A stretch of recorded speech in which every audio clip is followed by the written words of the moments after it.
ఏమైంది సార్? ఎందుకు అలా వచ్చేశారు?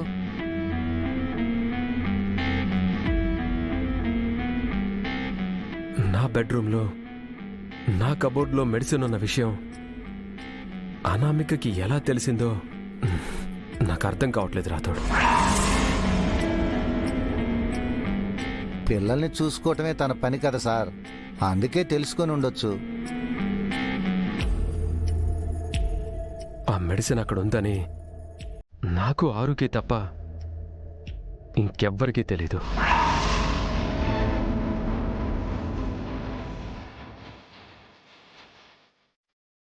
అలాంటిది అనామికకి ఎలా తెలిసింది?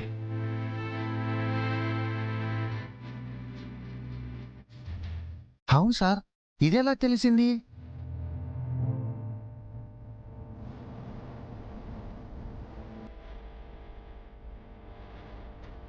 అది చెప్పాల్సింది అనామికనే.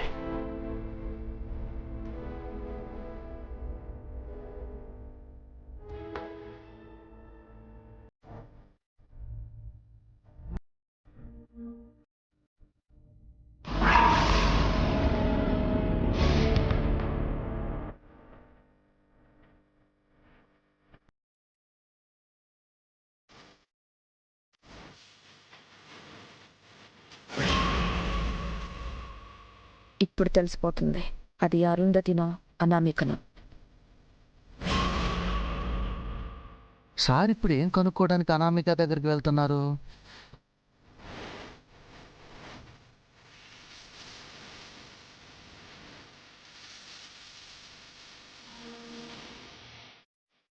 ఆరు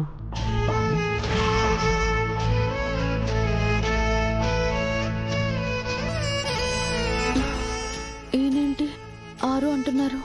అంటే నేను ఆరు నన్ను తెలిసిపోయిందా?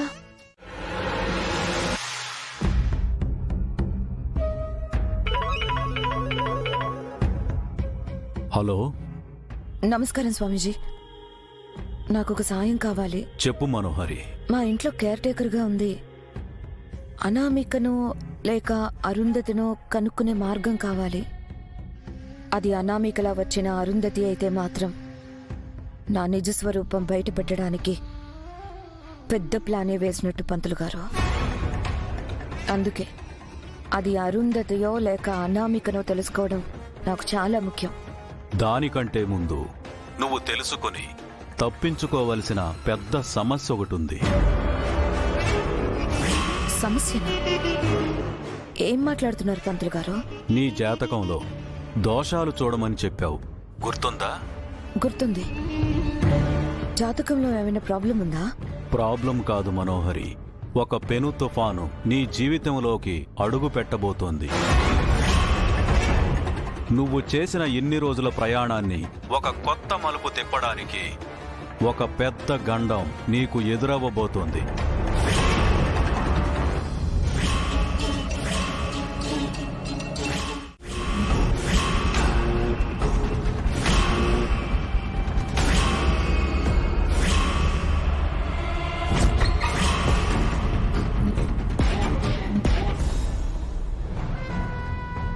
చేతివాటం చూపించినందుకు జాబ్లోంచి తీసేశారు.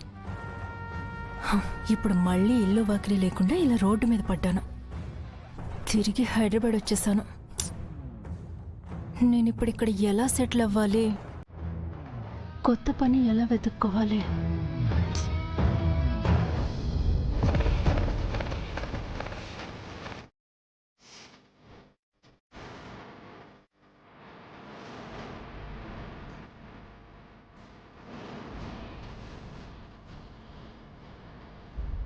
ఏ దారి లేని నాకు ఇక ఉన్నది ఒక్కటే దారి.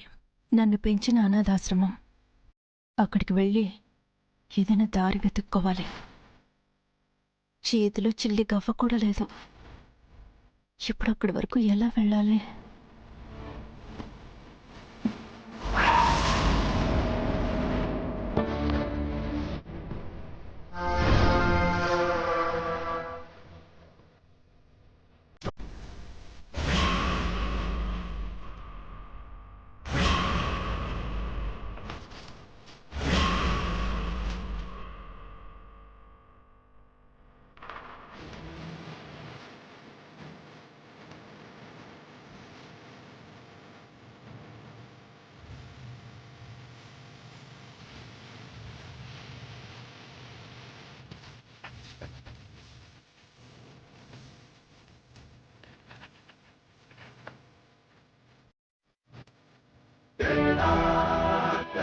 చేయండి.